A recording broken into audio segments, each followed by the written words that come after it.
Welcome to Indus Special. I'm Ejaz Haider. Earlier today, Pakistan observed Solidarity Hour with Kashmiris. Occupied and annexed Kashmir has been under a lockdown and a total communications blackout for the 26th day. While India says the occupied territory is peaceful, news trickling out of there suggests otherwise. Thousands remain jailed and detained, including, ironically, the Quislings who had, until 5th August, tried to give a modicum of legitimacy to India's occupation. Pakistan has gone on a diplomatic offensive since India annexed the occupied state. Today's Solidarity Hour was part of what the current government of Prime Minister Imam Khan describes as Pakistan's solid commitment to the Kashmiris. Voices are growing internationally against India's overt repression in Kashmir. The Kashmiri diaspora is also active in mobilizing opinion across the world. Within India, an Indian Administrative Service officer, Kannan Gopinath, has resigned, saying that he cannot morally or legally justify the Indian government's actions in occupied Kashmir. But is this enough? How can Pakistan develop a critical mass on this issue, especially when interstate relations are dictated more by interest and realpolitik than any sense of right or wrong? To discuss whether a strategy can be discerned in Pakistan's actions so far, we are joined by Syed Fakhar Imam, who is chairman of Parliamentary Committee on Kashmir. Joins us from Islamabad, Ambassador Tasnim Aslam, a former Special Secretary at the Ministry of Foreign Affairs, and Dr. Ather Zia, who is an anthropologist, teaches at the University of Northern Colorado, and is the author of Resisting Disappearance, Military Occupation and Women's Activism in Kashmir. Let me begin with Mr. Imam. Mr. Imam, we've seen and heard a lot of noise, but is there a strategy discernible at the moment in terms of what exactly we have achieved and how far do we need to go in order to actually do something for the Kashmiris? I think some very positive actions have taken place with certain results, and I think the biggest result has been that after an interval of 54 years, the United Nations Security Council convened to discuss the dispute on Kashmir. It was a closed-door consultative process. In and of itself, it does not really take us anywhere further. Well, I mean, there are different points of view, but to state my you asked questions. Let me state my point of view.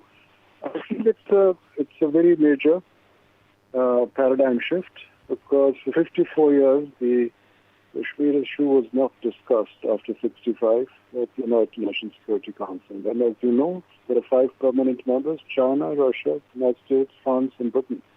And even if one of them had said no, there would have been no convening. So, primarily because of China's very strong backing, closely supported by Russia and the Americans, the British and the French came on board. And within 72 hours, this meeting was convened. Yes, behind closed doors, but they are aware of the great sensitivity of the issue, the danger that it can lead to, and not just the region, but globally, it can have an effect, a fallout, with the kind of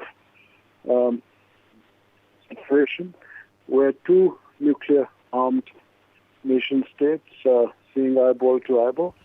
This is what the Chinese ambassador and our permanent representative said after the closed-door session.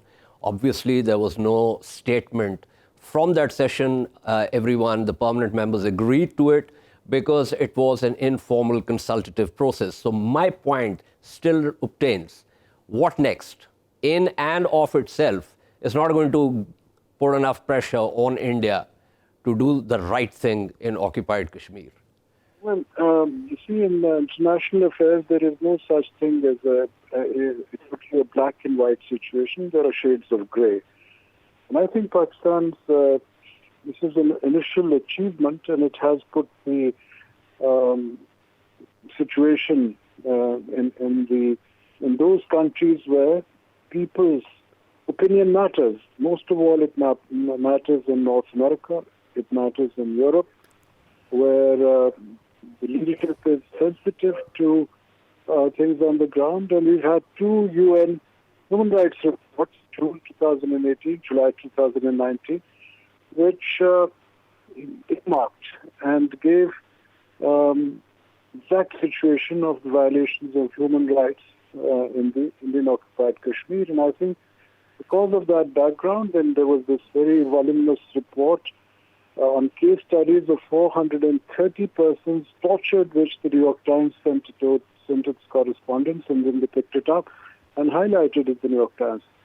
Incidentally, this is the first time the narrative of Pakistan is being put forward by powerful elements, the Wall Street Journal, New York Times, Washington Post, CNN, the BBC, The Independent, The Guardian in England, and some papers, Le Monde and Paris and others, which have highlighted the atrocities committed and the blatant illegalities. It was a unilateral illegal. After all, it contravenes all UN resolutions, which were, initially it was the Indians in 48 who took this through a complaint to the United Nations Security Council historically that stands today.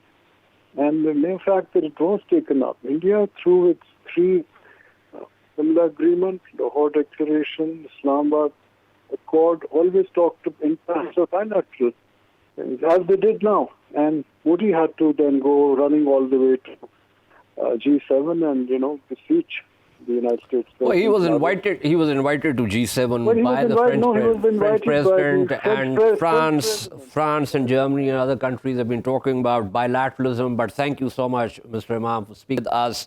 Let me just quickly go to Dr. Zia.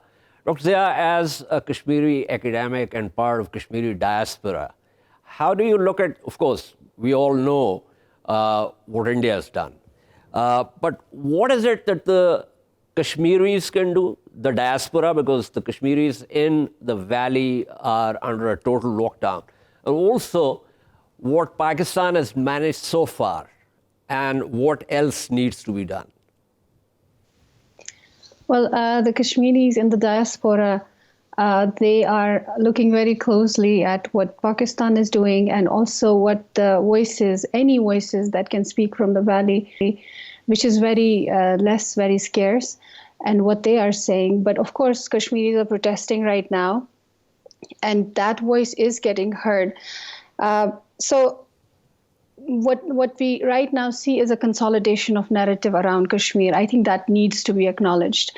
And I do agree with the panelists before me that we have been able to get a symbolic victory. Kashmir has not been talked about in the manner it is being currently.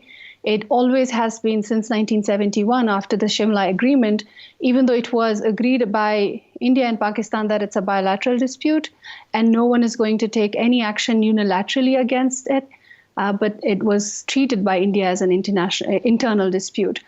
And it had diluted the narrative, and it had now become a law and order situation with nothing to do with the idea of sovereignty or self-determination. But what this recent siege has shown, and the annexation, the quote-unquote, the legal annexation that has been done, it has really shown that Kashmir is an international dispute, and it has brought it back into the international forum. And I think that's a very symbolic victory. It might not, as you said, that the United Nations Security Council, the forum that got together, and the meeting that was held, again, it might be an informal meeting, a closed-door meeting. It might not mean a lot, but it is a symbolic victory. And I don't think that should be taken lightly. And Kashmiris have always reposed their faith in the United Nations, even though there are only two options. And for the last 33 years, there is a consolidation of this narrative that the third option of independence should be in the options. So even though we are still talking about United Nations resolutions that were formulated in the 60s, which talk about only the two nations, but Kashmiris still repose their faith in the United Nations. And Pakistan has always been an affective ally. Pakistan has always been someone that has had Kashmiris back. And that goes without saying. And I think Kashmiris are looking towards that kind of support. They are looking for that kind of encouragement. But at the same time, Kashmiri voices have been in the last 2 decades, they have been very hard at trying to consolidate a narrative around what Kashmiris want themselves, the third voice, that the trilateral aspect of this particular problem, that it's not just India and Pakistan, it's also about the Kashmiris, it's also about what the Kashmiris want.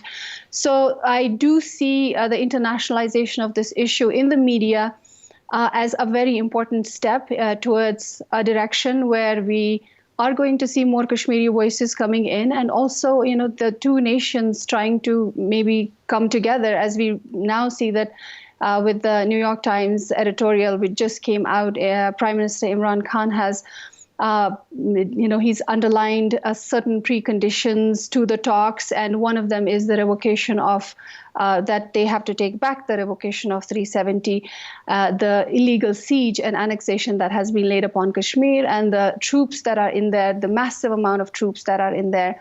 So we do see that there is a certain diplomatic push, and I think it's a very important step in the right direction, and Kashmiris pretty much are saying the same thing. So we kind of feel right now we're being heard. We're being heard in Pakistan, and we're also being heard on the international forum. And the diaspora, what it's trying to do is it's trying to consolidate the narrative that Kashmiris do have a voice. Okay. I will back to the efforts by the diaspora, but Ambassador Tasnim Aslam, you've had a long and illustrious career as a diplomat.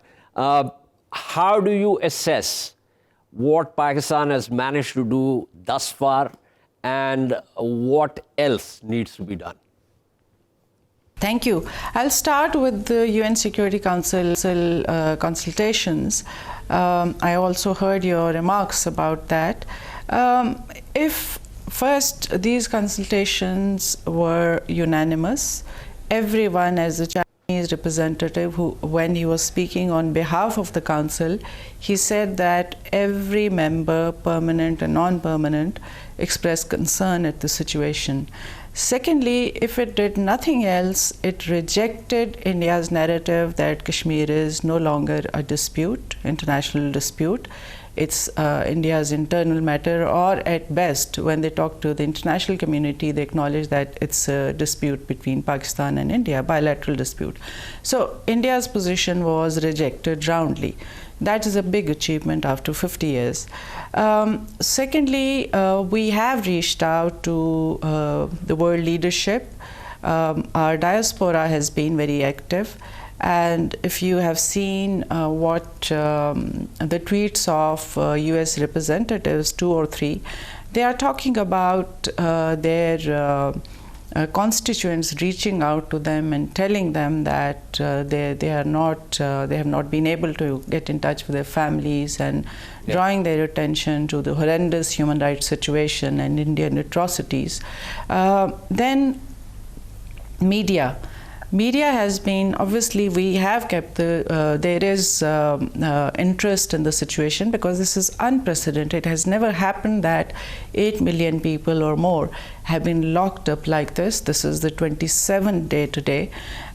So international media is very much involved. Every day you see stories, and you must have seen the BBC report about the systematic torture of Kashmiri young men.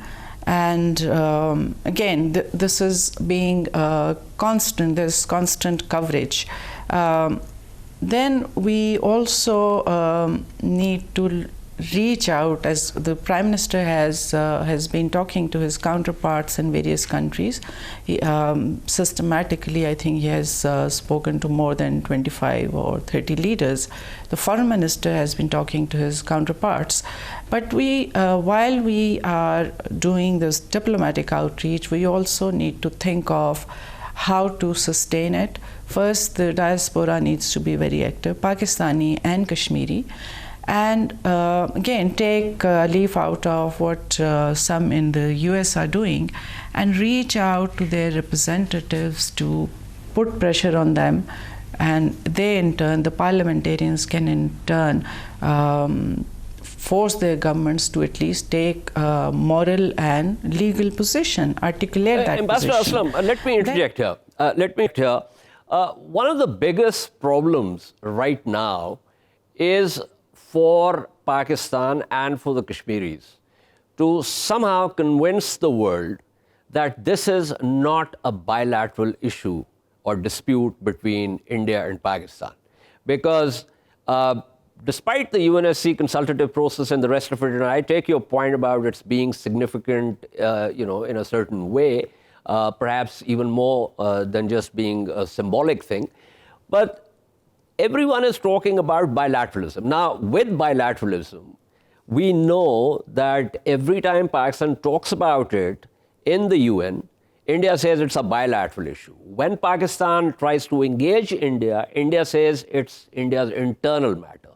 When Kashmiris try to engage Delhi, Delhi says, well, you do not really exist. You Indians, and you need to subsume. So this barrier needs to be broken if we want that international critical mass on the issue.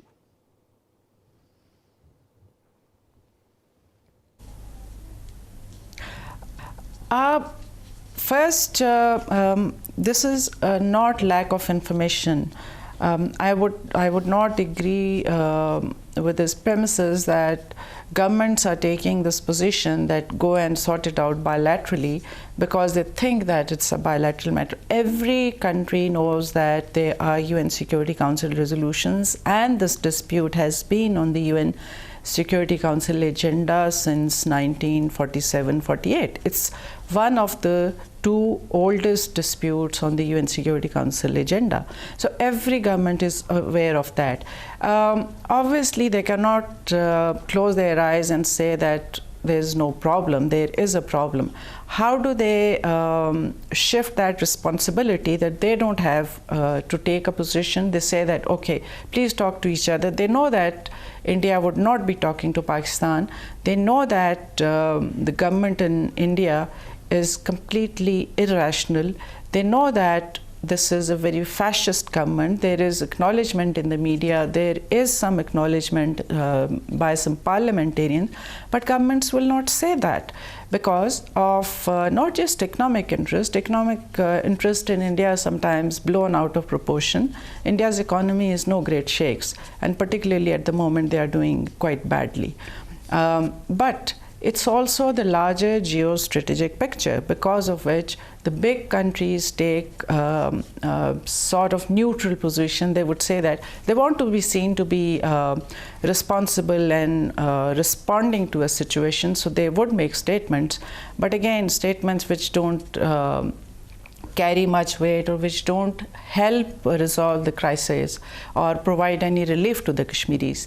And it's intentional. This region is a factor, China is a factor, Russia is a factor. So India, we are all aware of the efforts over the last 15-20 years to prop up India, project it as big and serious and economic and military and political power as China, which is not really true. So that's unlikely to happen. But let me, Ambassador, let me go to Dr. Zia here. Dr. Zia, my sense is, and all of this is pretty clear to us. Economic interests, geostrategic, configurations. Realpolitik, Machtpolitik, all of that is fairly clear to us. Which is where I think that to get a groundswell, the Kashmiri diaspora from occupied and annexed Kashmir, from Azad Jammu and Kashmir, from Pakistan, will be central to this kind of mobilization of opinion in the West.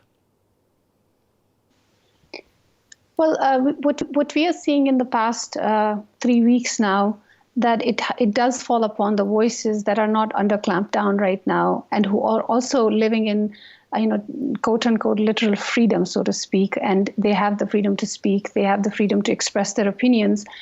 And in the movements in the past, it has been seen that diaspora often, it falls upon the diaspora doubly to be the voice of their own people and kind of mobilize movements so that they are fueled back home. So that does happen, and we see that happening. And we do see ourselves also strategically placed in different, like in academia, there are activists, there are journalists who are working, round the clock trying to consolidate the narrative. And that we see, we don't see it as something that should be producing result now. Because it's a long haul. We have been in this fight actively for the last 33 years, and in different ways, in different phases since the last 77 years, so to speak, even before 1947. So Kashmiris kind of see the long durée of their struggle against, for their own sovereignty that they needed and that they wanted and demanded. So what we see happening right now, it's basically firefighting. It's an organic and visceral coming together of many diasporic elements who have been working for the last 30 years in different ways. And absolutely, Dr. Zia, I totally agree with you that this is going to be a long haul. I'm sorry, this is all the time I have for this. So thank you so much for giving us your insights. Very quickly, back to Ambassador Aslam. Ambassador Aslam, give me a sense of what else can we do non-kinetically and diplomatically in a sort of, 1, 2, 3, 4 kind of prescriptive format, which we haven't done as yet? First, our parliamentarians, we need to identify some articulate parliamentarians who can, visit EU Parliament and interact with them. For EU Parliament, human rights and fundamental freedoms, and these, because for the government of Pakistan right now, priorities are two. Obviously, Kashmiris getting freedom and self-determination is very urgent. But more than that, what is urgent is getting Kashmiris relief yesterday. So for that, it's important that parliamentarians reach out to their counterparts in other countries. We have human rights organizations, people who are very active, who are known world over. They should be getting in touch with human rights activists all over the world. People they know, people they don't know, but they've heard about, who are active in this field. They should be talking to them. They should be bringing it to their notice to agitate this issue. Then we have to explore some legal options. By legal options, I don't mean that going to ICJ right away, because that is something that needs to be looked at very closely, whether India's declaration, which is as high as Himalaya, they have included every possible scenario in that. Yeah. So whether that leaves some options for us, and we can peg that the issue of what is happening in Kashmir to some international convention, UN convention, or some treaty, and then bypass that, as they did in case of Jadev, invoking Vienna Convention. Absolutely, so we need to be very. I'm sorry, Ambassador Aslam, this is all the time I have for the segment. Thank you so much for giving us some clarity on what needs to be done. We shall take a short break and return to discuss Israel's more overt actions against Iran and Iranian interests in Syria, Lebanon, and Iraq. Stay with us.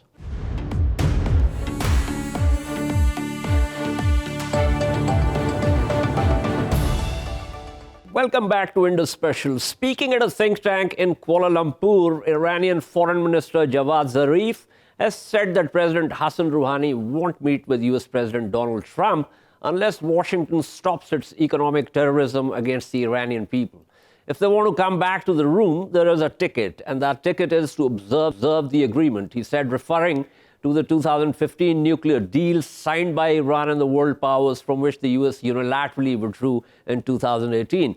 Zarif's comments come on the heels of his visit to the G7 summit at the invitation of French President Emmanuel Macron. Macron, who surprised everyone, later told the media that a summit between President Rouhani and President Trump was possible within weeks.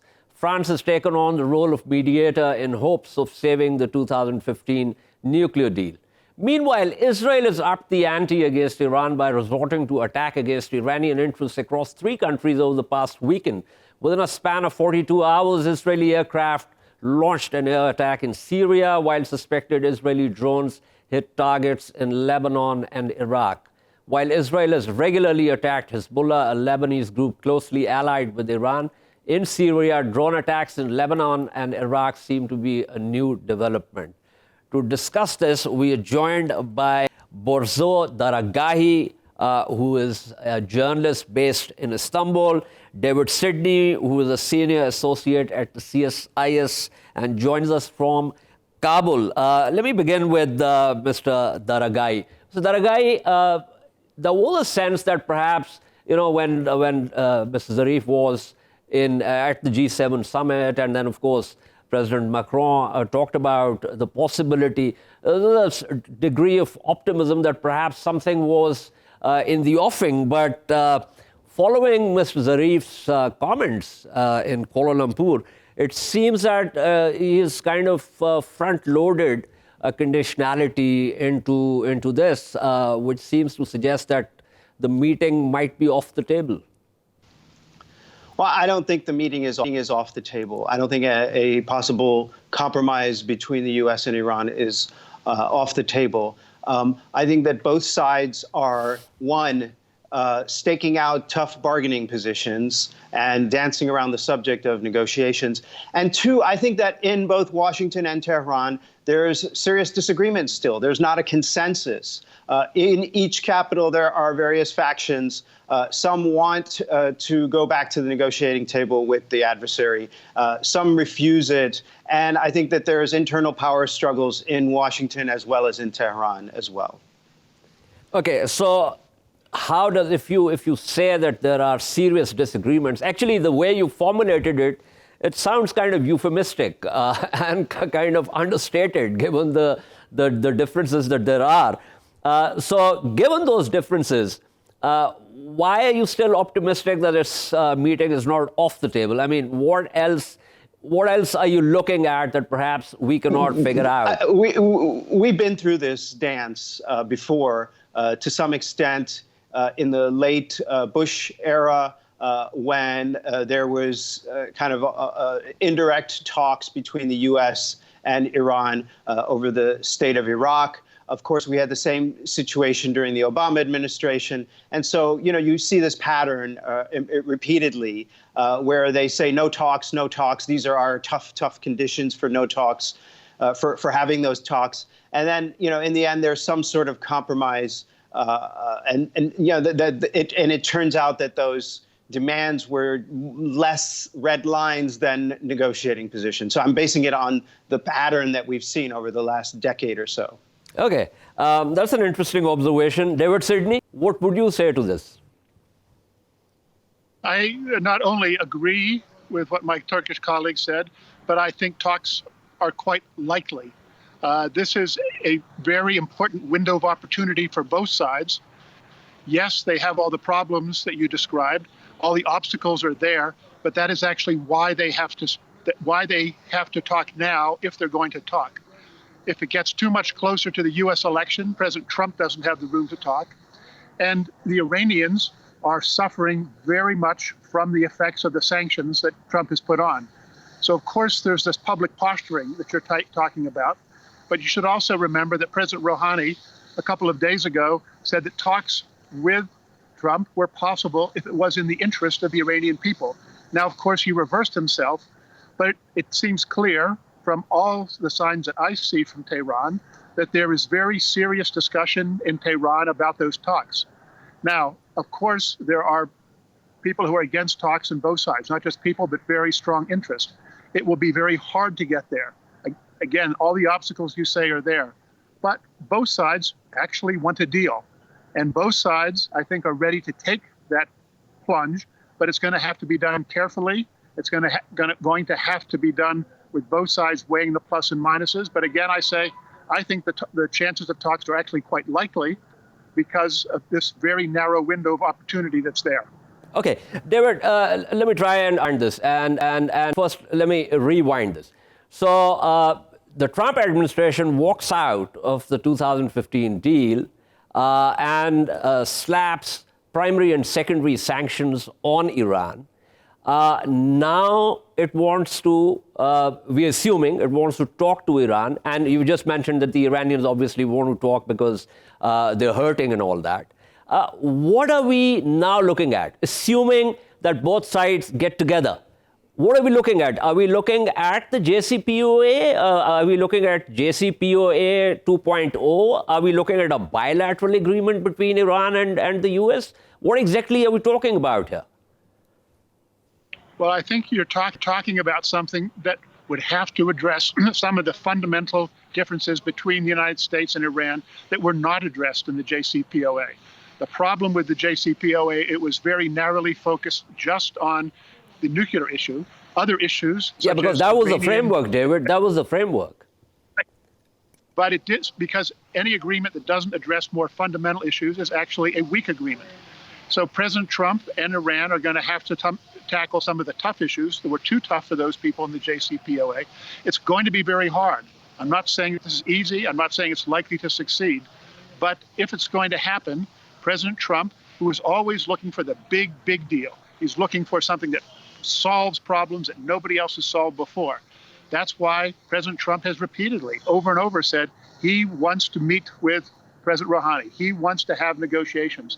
He believes that he can get a success with Iran, as he was not able to, at least so far, with President Kim Jong-un in North Korea. So there is a need for President Trump to have some kind of big accomplishment before the elections. Okay. You are right. Yeah, go ahead, David. The potential for success, if it can be carried on, if it can be carried out, would be something really major for everybody. Okay. Mr. Daragahi, I'm still trying to this out. What exactly are we looking at here in the sense that, as David said, that JCPOA was narrowly focused? Of course it was. That was the entire framework and premise of it, that Iran, there's going to be a quid for a quo.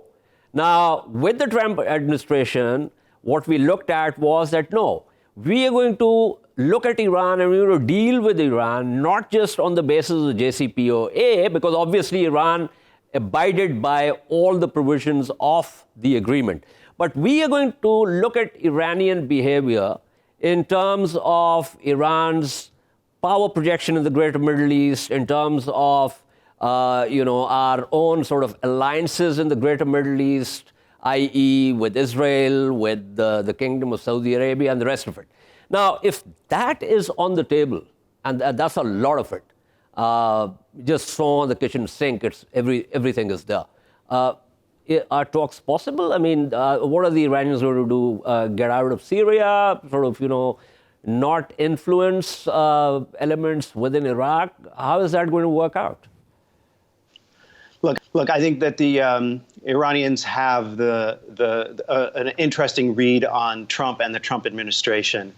And I don't think that they believe that such a gargantuan deal, which has been on the table at various points over the last 15 or 16 years or so, I don't think that such a deal is to the Iranians possible with this particular administration. They recognize that this administration has neither the political capital nor the patience to sit down for the 2 years or so it took to hammer out the JCPOA, if you count the pre-negotiations and so on, to come up with something that magnificent. This is the JCPOA itself, narrowly focused on the nuclear issue, took diplomats from all over the world and many, many months to put together.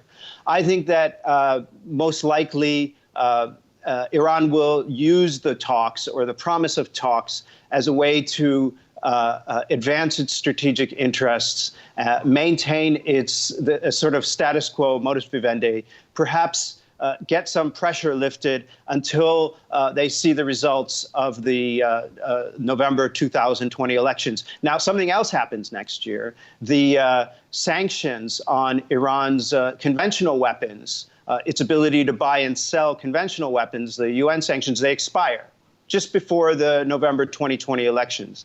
And I think that, that gives Iran yet another incentive to be on its best behavior, appear to abide by the JCPOA, appear to be willing to engage in talks. Once those sanctions are lifted, it also, again, bolsters Iran's strategic position in the point of view of the leaders of Tehran. Okay. David, before I let you go, I suspect that you would agree with what Mr. Daragahi is saying with reference to why Iran or how Iran would play this out. Yes, I think so. And I would certainly agree with him that agreement in such talks is unlikely. I was only predicting that there would be talks, not that the talks would be successful. Because of the obstacles that you mentioned, because of the factors Mr. Daragahi mentioned, I think that any successful outcome of the talks is very slight. And in fact, I would even argue that talks without the right kind of preparation, talks without the right kind of participation by other world actors besides just the US and Iran, risk making the situation worse. But that doesn't matter to President Trump. He really wants to have big deals. He wants to have big gestures associated with his name. And at the same time, I think the Iranians would like to try something that might have success for them. They'll be seeking what they can get for their country. Even if it wasn't preconditions, the Iranians, I think, will have to accept these talks without the preconditions they've said about lifting of sanctions. So, yes, talks are unlikely to succeed, but I still predict that talks are likely to happen. Okay, thank you so much. That was Sedney speaking with us. Back to Mr. Daragahi. Mr. Daragahi, the Israeli factor. And we know that they've been attacking Hezbollah and Iranian targets in Syria pretty regularly from the But this development of suspected Israeli drones hitting targets in Lebanon and Iraq, this seems to be a new factor.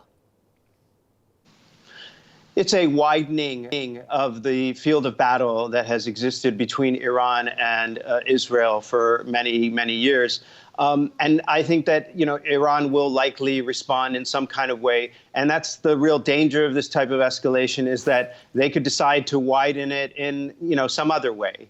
And hit Israeli targets in some far-off place. They've tried allegedly to do that before, and they've allegedly succeeded in hitting such targets. And so, yeah, definitely that is a danger. It's definitely an escalation. I think also Benjamin Netanyahu is trying to keep the pressure on Iran, is trying to evoke a kind of a response from Iran that would further damage Iran's compliance with the JCPOA and cause it to lash out in a way that perhaps would damage Iran's interests. Okay, so that's an interesting thought. I mean, if it's deliberate provocation, then shouldn't Iran be sort of cognizant of that? And because, the rhetoric on both sides is pretty strident. Oh, I think that Iran is cognizant. The rhetoric has always been strident. For decades now. And Iran has said some very harsh things about Israel and so on. And Israel and Israeli officials say very, very harsh things about Iran. But in terms of taking action, this is a sort of dangerous and potentially novel area of escalation where the Israelis are hitting targets in Iraq as well as Lebanon and Syria. They've been hitting Lebanon and Syria, but then explicitly tying those targets to Iran in a very vocal way, saying, hey, we're hitting you, hit us back. And the Iranians, you have to say, they've been rather restrained so far. Yeah, so Hezbollah has said that, they've actually sort of cautioned or given an ultimatum to the Israelis saying, well, watch the border with Lebanon, because if you do this, we will retaliate. Is that bluster, or does Hezbollah have the capability to do this? These are two parties that have parried for decades, and they know each other, and they have indirect ways of communicating with each other. Look, I lived in Lebanon for 4 years, and, I know the south of the country quite well, and you have UN mediators there that are passing along messages back and forth. So, there's probably communications that we're not aware of. But yes, Nasrallah, the Hassan Nasrallah, Secretary General of Hezbollah, is quite vocal about what has happened and warned that there could be an escalation. Netanyahu, in response, has said, believe it or not, hey, cool down. This is not that big of a deal. So, I think that's a key communication. And there's a semiotics to the relationship between Lebanon and Israel, between Hezbollah and Israel, that maybe, only they're privy to. Absolutely. That's very interesting. Stay with me, Mr. Daragahi. I am also joined by Mr. Bar-Yoshafat. I hope I'm pronouncing his name correctly. He's a Deputy Director, Coelet Policy in Jerusalem. Mr. Bar-Yoshafat, thank you for joining us. We're discussing this, the Israelis have been hitting targets in Syria, Hezbollah, and also allegedly Iranian targets. But now this, over the last weekend, alleged Israeli drones have hit targets in Lebanon and Iraq. That seems to be a new development. Is this part of Israel deliberately sort of widening the zone of conflict against Iranian interests? I would beg to differ. Israel by no means wants to enlarge or escalate any conflict. I think it's really ridiculous that Iran does not like Israel so much because we don't have a shared border. But Israel will do whatever it needs to defend itself. And we already have all of the satellite pictures. And we know that Iranian forces, these are people who were trained in Iran. They had drones with explosives trying to hit Israel. So Israel used its drones to strike them down.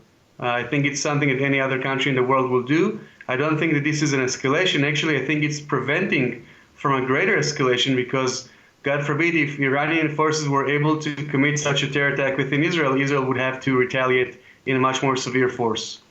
Mr. Bar-Yoshafat, thing is, of course, you're right. The Iranians don't particularly like Israel, but I don't think Israel particularly likes Iran. So both sides can sort of, select their own facts.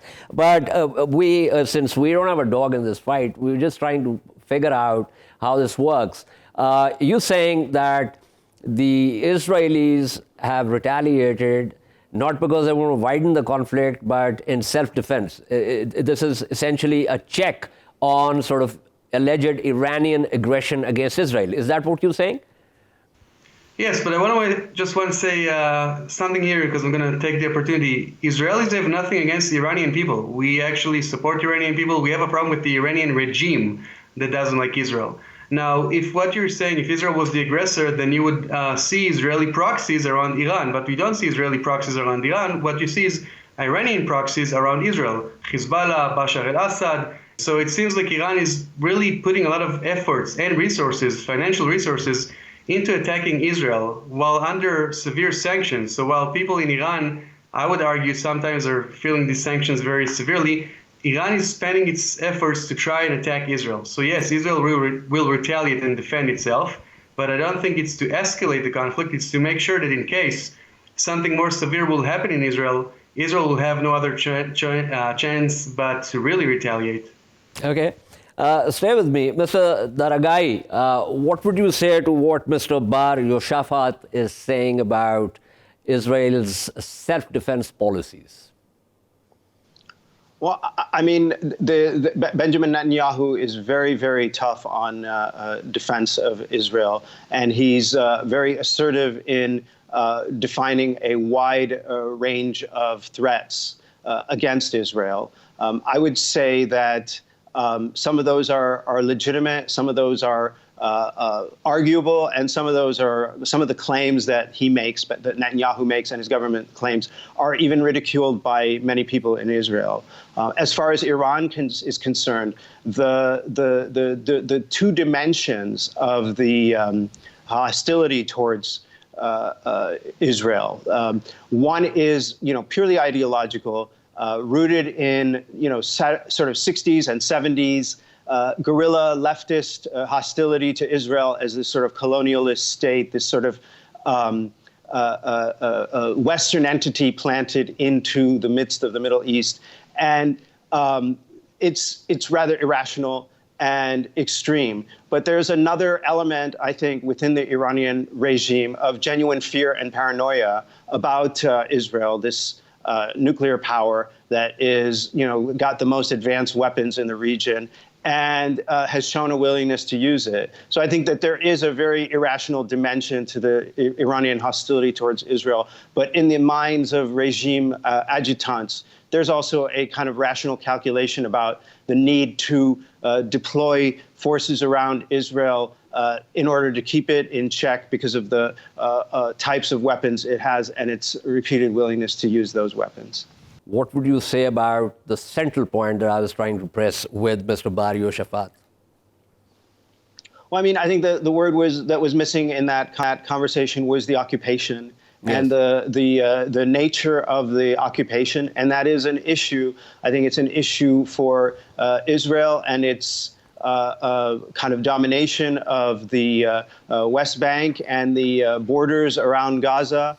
And it's a toxic issue that generates a lot of hostility within Israel. Your other guest mentioned the treatment of Arab Israelis, Palestinians within Israel.